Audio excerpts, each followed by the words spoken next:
ডিব্ৰুগড়ত নীলিম চৌধুৰী সোঁৱৰণী বক্তৃতা অনুষ্ঠান ডিব্ৰুগড় প্ৰেছ ক্লাবৰ উদ্যোগত অনুষ্ঠিত হয় এই বক্তৃতা অনুষ্ঠানৰ বক্তৃতা প্ৰদান কৰে বিশিষ্ট সাংবাদিক লেখক সুবীৰ ভৌমিকে লগতে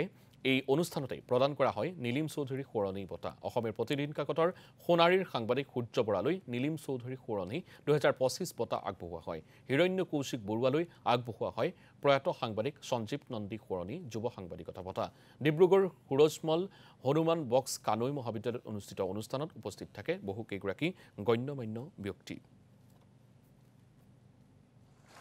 সঞ্জীৱ নন্দী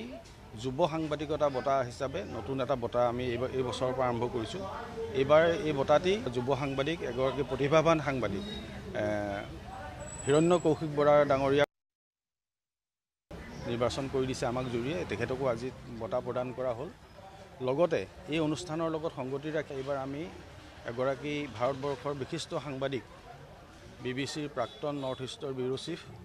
সুবীৰ ভৌমিক ডাঙৰীয়া আহিছে যিজন মানুহৰ সান্নিধ্যত বিভিন্ন কাম কাজসমূহ শিকিলোঁ যাৰ ৰুমটোৰ কাষতে প্ৰতিদিনাখনে সন্ধিয়া 3 বজাৰ পৰা বহি বিভিন্ন কথা বতৰা পাতোঁ সেই মানুহজন আমাৰ মাজত নাই দুখ প্ৰকাশ কৰিছোঁ তেওঁ আত্মা য'তে থাকক চিৰশান্তি কামনা কৰিছোঁ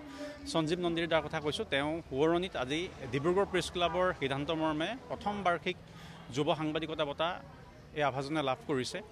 যিটো এটা মোৰ বাবে অত্যন্ত সৌভাগ্য কথা ডিব্ৰুগড় প্ৰেছ ক্লাবে এই বছৰৰ বাবে প্ৰয়াত সাংবাদিক নীলিম চৌধুৰীৰ বঁটাটো মোক প্ৰদান কৰিছে এই বঁটা লাভ কৰি মই যি 3টা দশক ধৰি সাংবাদিকতাৰ লগত জড়িত থাকিলোঁ সেই সাংবাদিকতাৰ যিখিনি কষ্ট হ'ল শ্ৰম হ'ল তাৰ ফল হিচাপে আজি মই এই সামাজিক স্বীকৃতি এটা পালোঁ বুলি মই লাভ কৰিছোঁ